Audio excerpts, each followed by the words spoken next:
Entonces, lo que vamos a revisar ahorita, y es en lo que más vamos a platicar de las hormonas hidrosolubles que revisamos el video pasado, ahorita es cómo funcionan algunas hormonas o fármacos hidrosolubles en activar vías de señalizaciones fisiológicas y cuál es el efecto que tienen. Ahora, de las hidrosolubles tenemos acoplados a canal iónico, receptores transmembranares, por ejemplo, tirosincinasa, factores de crecimiento y demás, pero ahorita nos vamos a detener solamente para entender aquellos receptores que están acoplados a proteínas con acciones efectoras intracelulares, mejor conocidos como proteínas G.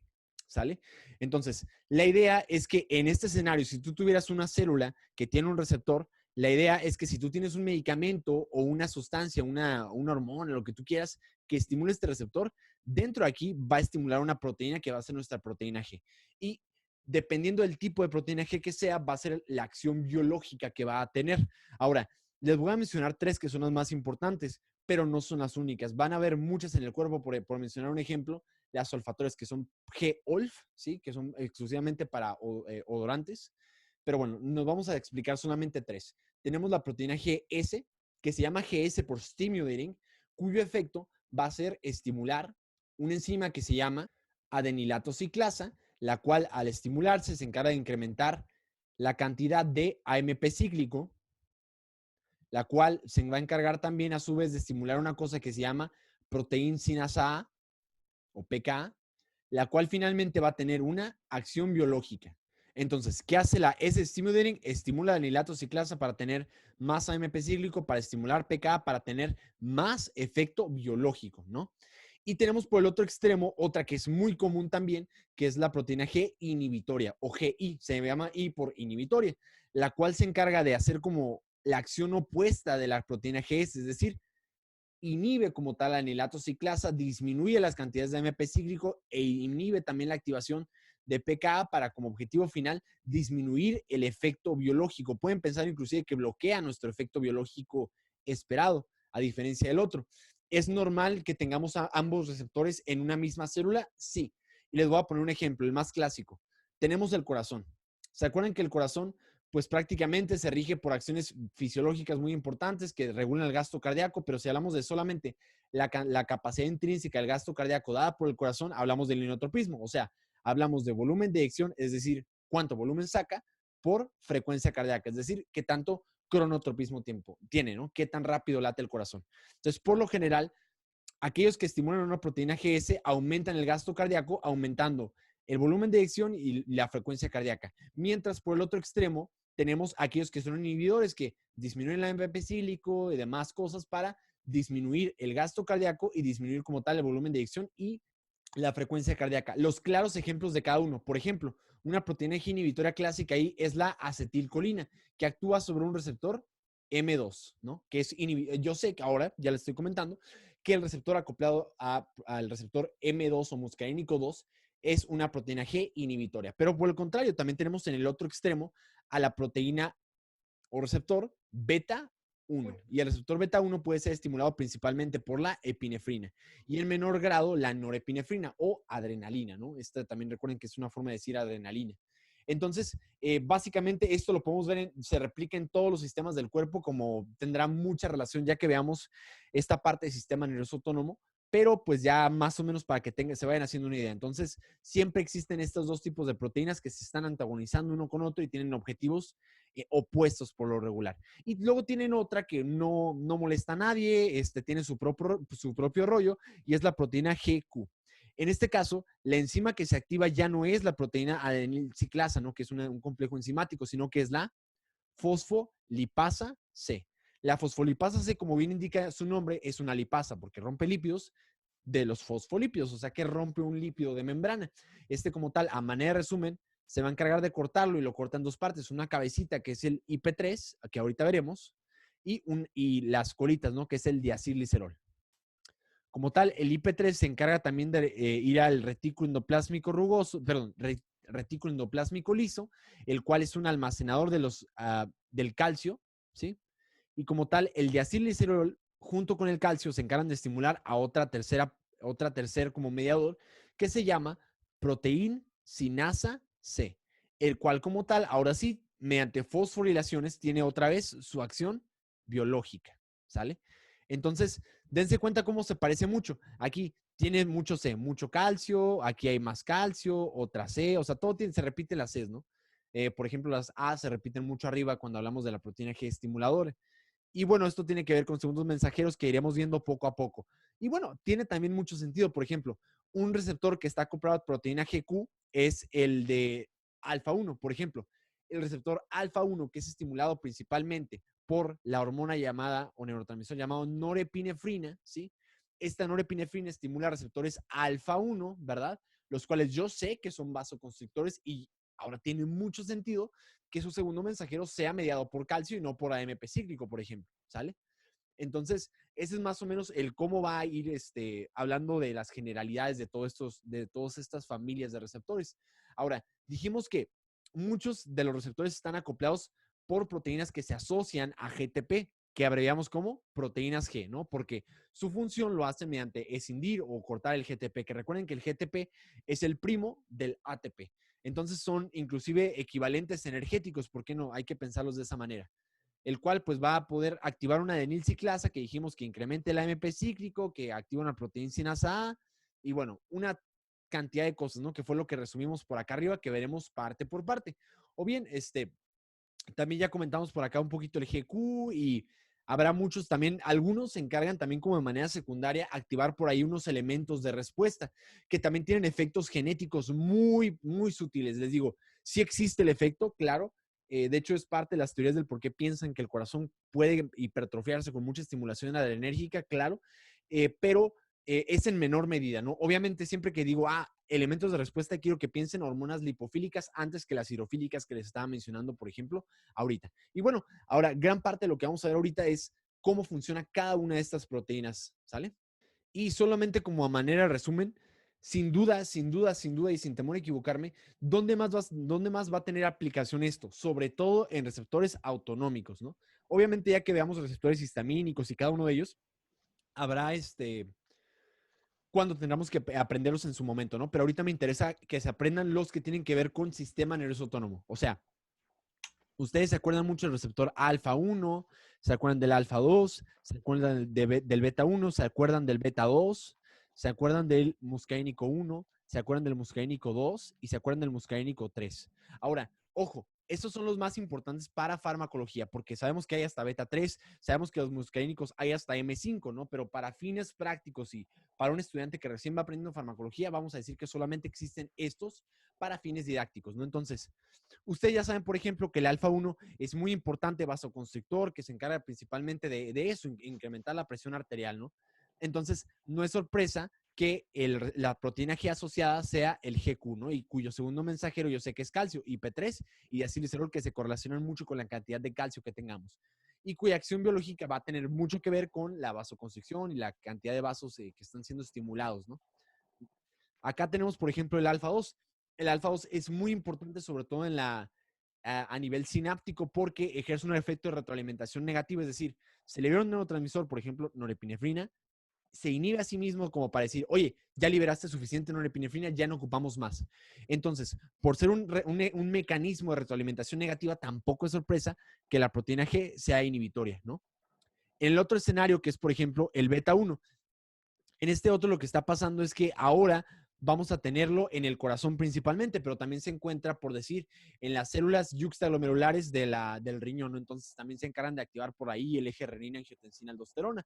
Entonces, este receptor como tal, no es sorpresa que sea una proteína GS por stimulating, ¿no? Entonces, beta 1 que está en el corazón, que es inotrópico, yo sé que es GS y tiene sentido que estimula el corazón, ¿no? Por ejemplo, si nos saltamos al beta 2, cuyo objetivo principalmente se encuentra en dos tejidos, lo encontramos en el pulmón como tal, en el músculo bronquial que se encarga de broncodilatar para que entre más aire, o sea, digamos como que puede estimular la ventilación, pueden pensarlo así, o también vasodilatar las camas vasculares, pero del músculo, del músculo. Entonces, esto es genial porque bajo este sentido es como decir, tú vasoconstriñes centralmente todas las vísceras para que vasodilates los músculos, para que la sangre te llegue hacia allá y que puedas hacer tu actividad física, para que puedas correr de un dinosaurio, para que puedas hacer lo que tú quieras, ¿no? Entonces, tampoco es sorpresa que también sea estimuladora, porque es muy parecido a lo que se estimula por acá arriba en el lado del corazón. Entonces, también es GS. Y en el otro escenario, ¿se acuerdan que ya les había dicho, ¿no? Que tenemos el muscarínico 1, muscarínico 2 y muscarínico 3. Estos receptores muscarínicos, de nuevo, todo esto lo vamos a revisar otra vez en la parte del sistema nervioso autónomo, pero M1, M2 y M3. ¿Se acuerdan que dijimos que estaban en sitios muy particulares, verdad? Dijimos que estaban en sitios muy particulares y están en orden. Por ejemplo, es M1 cerebro, M2 corazón y M3 vísceras y todo lo demás. M1 cerebro, M2 corazón y M3 vísceras y todo lo demás. Entonces, por ejemplo, si yo no les dije, a ver, ¿cuál es el receptor muscarínico que hay en el músculo detrusor de la vejiga? Ah, bueno, pues como no está ni en cerebro ni en corazón, yo sé que es M3. Y la mayoría, bueno, ustedes lo van a ir viendo conforme vayan avanzando en su semestre y con estas mismas clases, ¿no? Pero M1 por lo general estimula y es una Q. Sale solo en el cerebro. Acuérdense que mucho tiene que ver la plasticidad neuronal, mucho tiene que ver con la estimulación del calcio intracelular como una molécula de señalización que también participa por ahí en las interacciones sinápticas. Muy padre. Mucho tiene que ver ahí con la farmacología del núcleo basal de Maynard y el Alzheimer. Está muy interesante este tema. M2, yo sé que es inhibidor, como lo comentamos acá, está en el corazón, entonces tampoco es sorpresa que sea una proteína G inhibitoria, ¿no?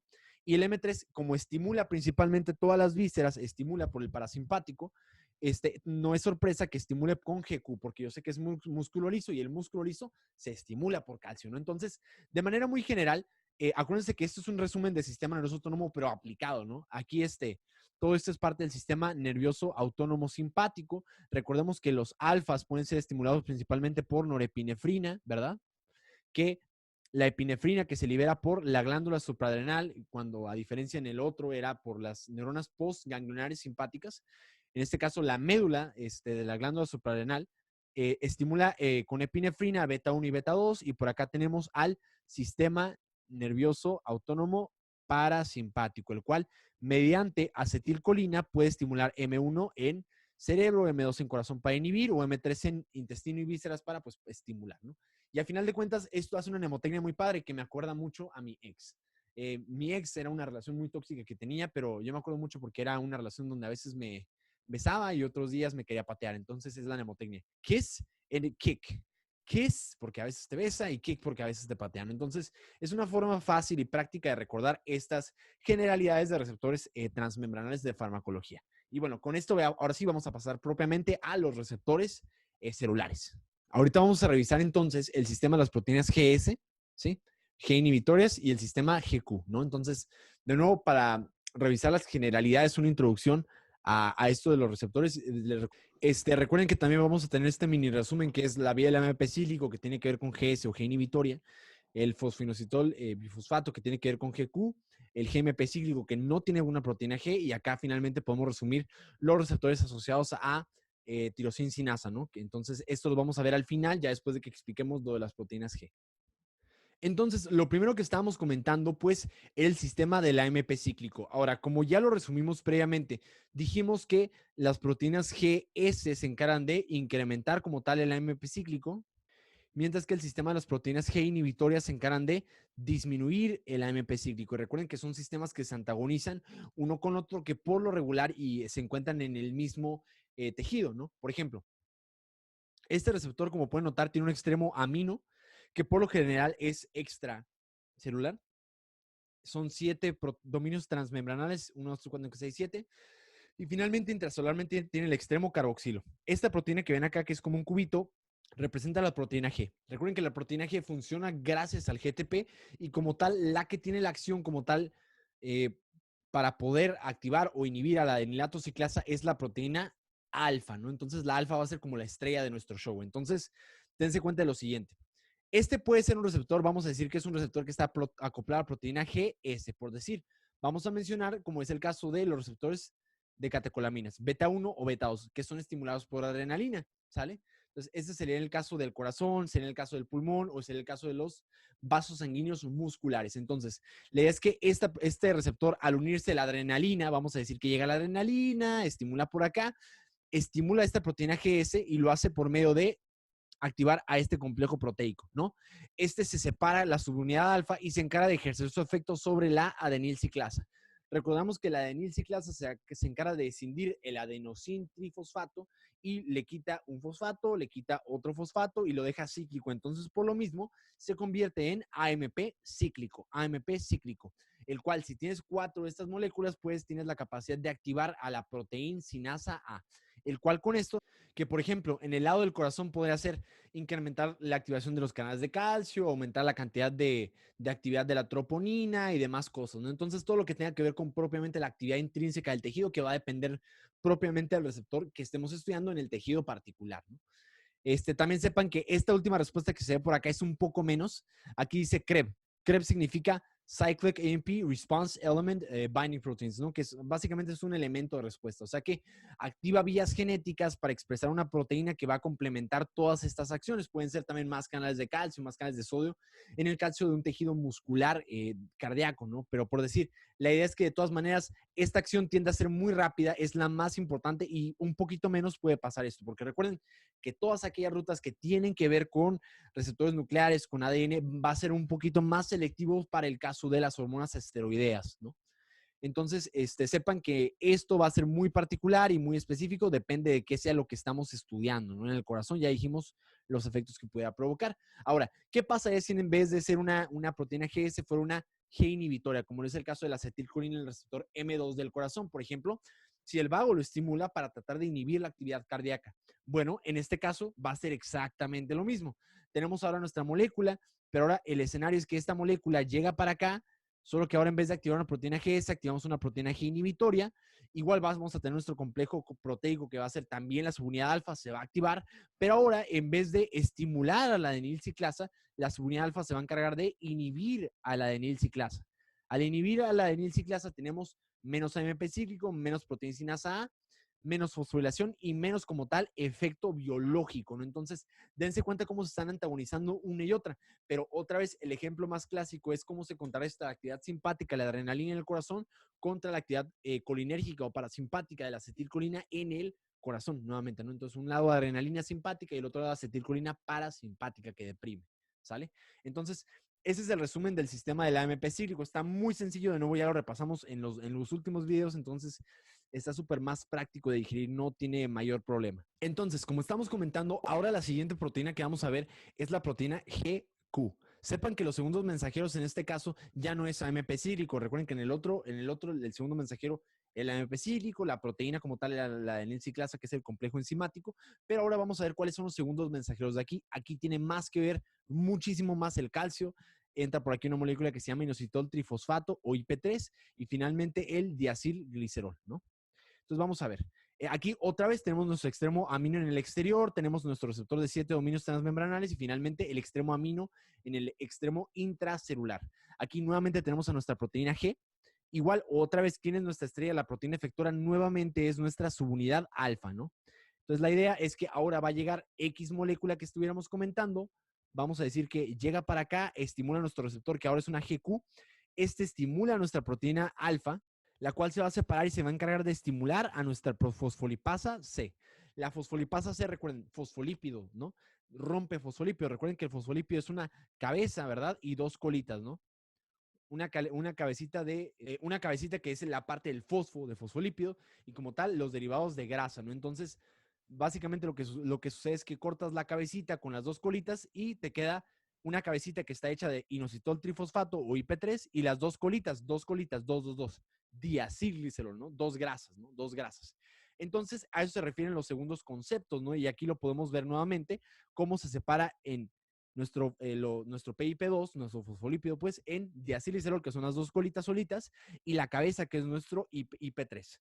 La diferencia es que el diacilglicerol se queda como estático esperando a que llegue alguien más. El IP3 llega al retículo sarcoplásmico, que es en realidad una forma muy elegante de decir retículo endoplásmico liso, que yo sé que es un almacenador de calcio, el cual se encarga de liberar calcio, y el calcio tiene dos efectos. Para empezar, tiene que regresar hacia donde estaba esperando el diacilglicerol, y se encarga de estimular a nuestra siguiente molécula, que es otra enzima llamada proteína sinasa C, la cual ahora sí, mediante fosforilaciones puede tener nuestra actividad biológica. Tenemos nuestra actividad biológica, igual que en esta de acá, ¿no? Entonces es prácticamente lo mismo, solamente que depende de qué es de cuál es el sitio que estemos ubicando. También como tal, hacemos una expresión genética muy parecida a lo que pasa con el CREB en el otro escenario, y como tal, las acciones biológicas, pues yo las puedo resumir acá, ¿no? Activan proteínas sinasas y acuérdense, una sinasa se encarga de fosforilar. Por ejemplo, en la glucólisis, cuando la glucosa se convierte en glucosa 6-fosfato por la exocinasa, significa que solamente le pega un grupo fosfato, que pasa lo mismo aquí, ¿no? Entonces, la forma en la que activa todo el cuerpo es mediante agarra nuestras proteínas sin fosforilar y las fosforila para como tal tener el efecto biológico. Por ejemplo, un canal hiperfosforilado de calcio en el corazón estimulado por una proteína GS por beta 1 aumenta la actividad crono e inotrópica, ¿no? Por mencionar un ejemplo como tal, ¿no? Y ya listo, tantan. O sea, básicamente estas son las dos cascadas de eventos que tienen que conocer. En el caso del inositol trifosfato, calcio y demás, aquí entrarían, por ejemplo, las catecolaminas. Sabemos que los alfa-1 son vasoconstrictores que tienen otra vez mucho sentido que el segundo mensajero sea calcio, ¿no? La acetilcolina dijimos M1 en cerebro, M3 en vísceras y todo lo demás. Entonces, como es músculo liso, también yo sé que el calcio es un constrictor del músculo, entonces no es sorpresa tampoco. Angiotensina 2 también actúa por esta vía.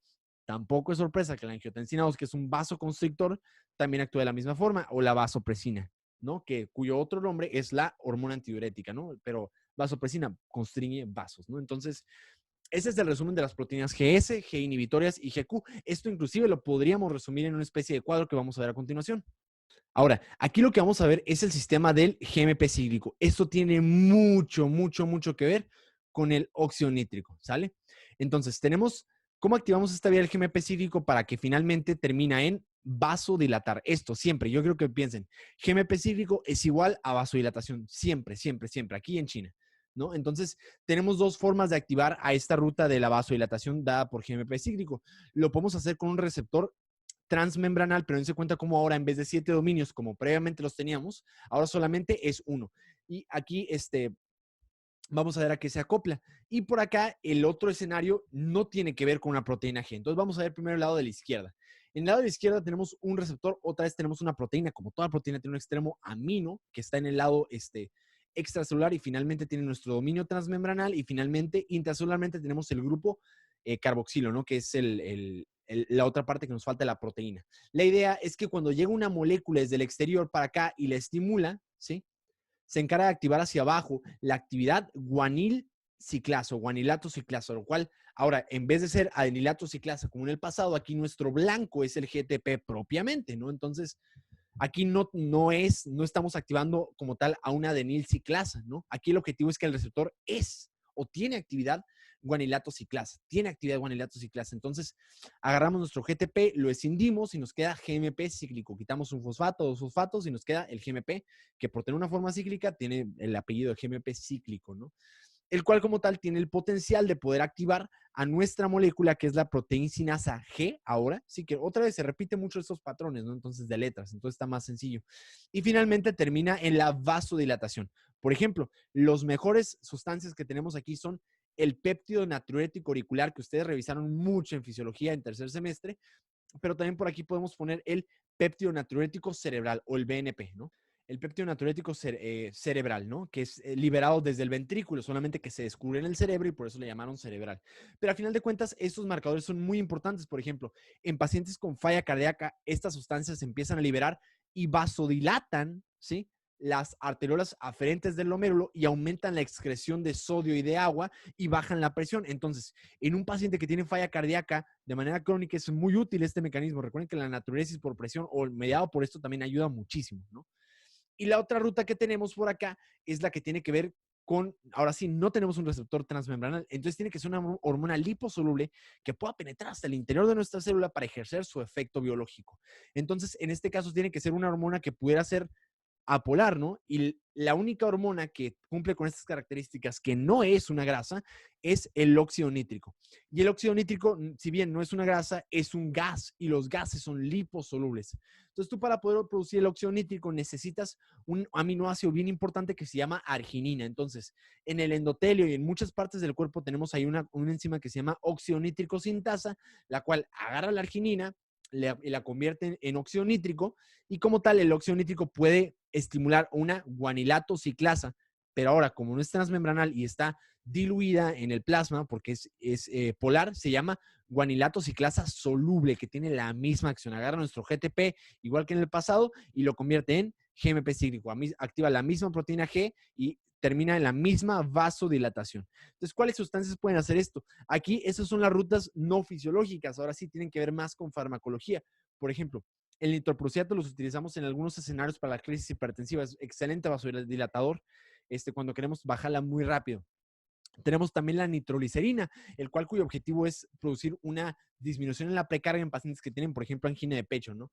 Entonces, es muy útil en síndromes isquémicos coronarios, así como el dinitrato isosorbida, que de nuevo también es parte de la terapia del mismo espectro de enfermedades. Y este es el otro sistema que tenemos que resumir.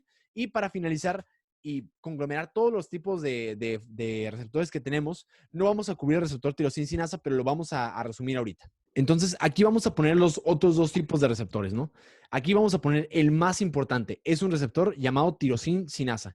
Este receptor otra vez tiene los dominios, está muy interesante la estructura molecular, solamente que como tal, la estructura de los receptores de crecimiento lo vamos a ver en otro video particular porque es muy compleja. Entonces, ahorita solamente lo voy a poner como este palito. Entonces, la idea es que este palito tiene también una parte intracelular y una parte extracelular. La idea es que cuando tú tienes una molécula que tiene el potencial de estimular a nuestro receptor, pasa algo bien interesante.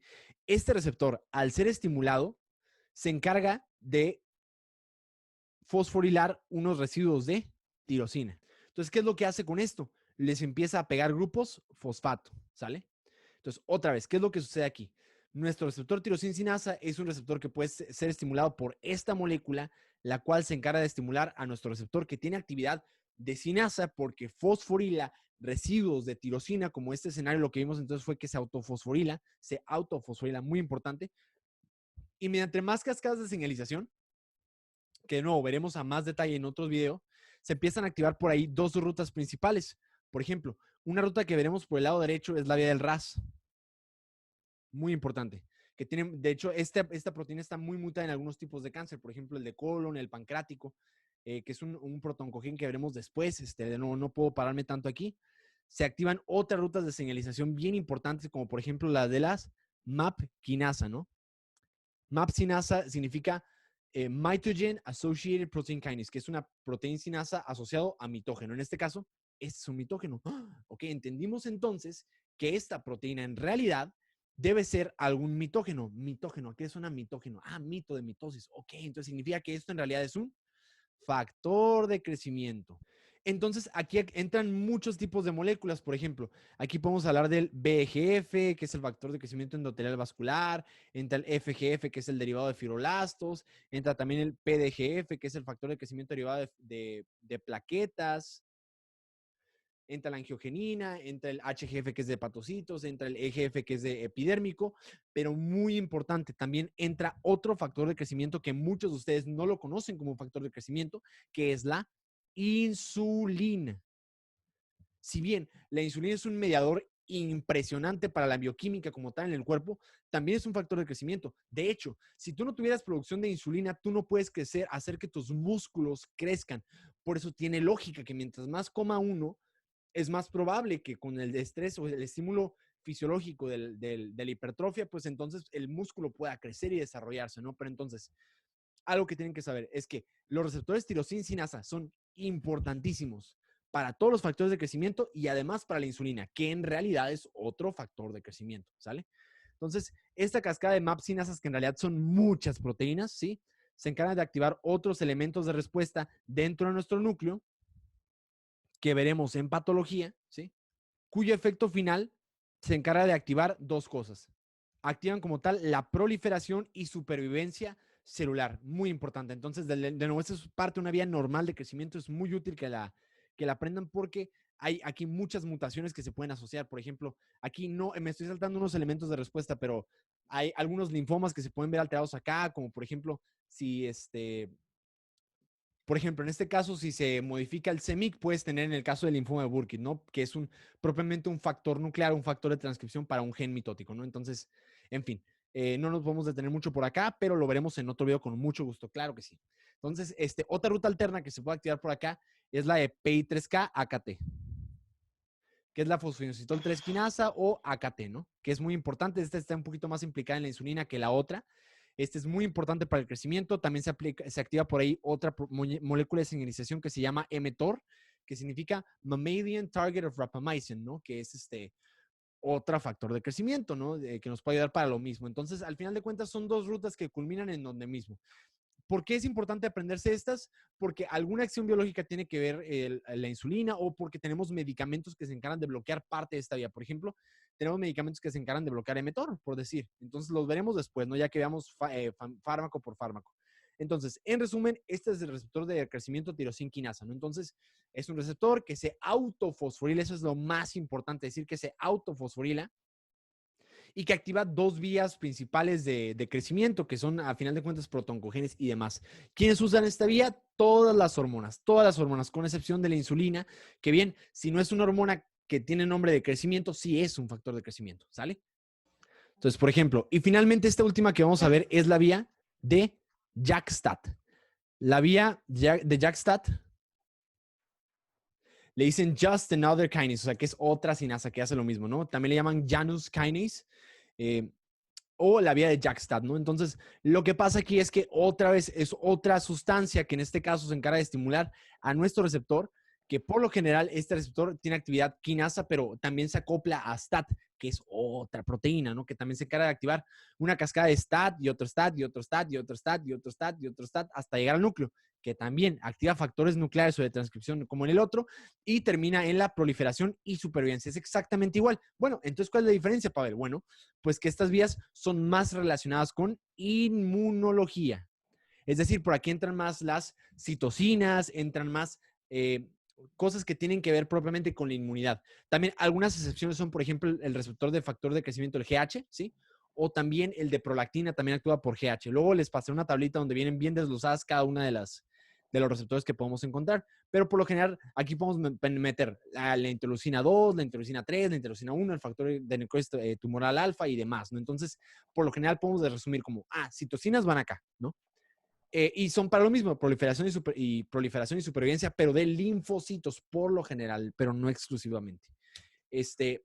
Y muy bien, entonces esos son todos los receptores que tienen que saber como tal y lo podemos resumir muy bonito en una última tabla de resumen, que es la que les presento a continuación. Y finalmente podemos resumir en esta tabla que está muy práctica, que te dice, bueno, ¿cómo son las hormonas que son dependientes de vías de señalizaciones hidrosolubles? O sea, que tienen receptores extracelulares, ¿no? No hemos visto todos los intracelulares porque son otro cuento, ¿no? Y las veremos, los seguimos viendo día por día. Entonces, el AMP cíclico, ¿cuál es esta vía? Acuérdense, puede ser GS o G inhibitoria, ¿no? Porque la GS le estimula en caso de que sea beta 1 o beta 2, o es inhibitoria en caso de que sea alfa 2 o M2, ¿no? Aquí se encarga de activar en caso de que sea GS o inhibir a la adenil ciclasa en caso de que sea GI. El segundo mensajero es el AMP cíclico, la proteína sinasa que se activa es la proteína sinasa A. ¿Y cuáles hacen esto? El glucagón, recuerden que es GS, ¿sí? La epinefrina es GS también. La vasopresina, también su receptor B2, hormona antidiurética, también recuerden que puede actuar por esta vía y es la forma en la que expresamos a las acuaporinas como tal en el riñón, que ustedes vieron en fisiología. También acá tenemos el sistema de la GQ, que yo sé que es, que tiene que ver con la fosfolipasa C, la enzima como tal. Los segundos mensajeros son diacilglicerol, IP3 y calcio. Aquí la proteína sinasa que se activa es la proteína sinasa C. Como yo sé que tiene que ver con calcio, no es sorpresa que alfa 1, que es vasoconstrictor, sea el estimulado.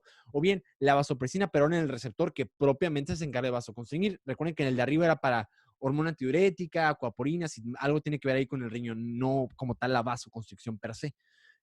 Acá tenemos el sistema de GMP cíclico. Aquí no tenemos una proteína G porque el receptor se encarga o ya está encargándose de activar la guanil ciclasa, ¿no? Aquí está la guanil ciclasa. El segundo mensajero es el GMP cíclico, la proteína G que se activa es la G. Y finalmente los ejemplos son el péptido natriurético auricular, el óxido nítrico o el péptido natriurético cerebral, ¿no? Y por acá estaría el último, la insulina u otros factores de crecimiento activan la vía de RAS, que son proteínas monoméricas, pero bueno, ya las resumimos ahí, las veremos otra vez, ya que veamos la parte de patología en otro video con mucho gusto, pero a final de cuentas, si nuestro factor de crecimiento según este receptor, activa a nuestro receptor que tiene actividad tirosina-sinasa, se autofosforila los residuos de tirosina y como tal, ya empieza a tener todas las acciones hacia abajo, ¿no? Que propiamente activar AKT o RAS o lo que ustedes quieran, ¿no? You name it. Entonces, aquí algunos ejemplos son el IGF-1, está la PDGF, el factor de crecimiento de epidérmico o la insulina. Ya mencionamos más ejemplos anteriormente. Y pues tan. Entonces, ese es el resumen como tal, niños, de receptores extracelulares de membranas. Ojalá les haya gustado el video.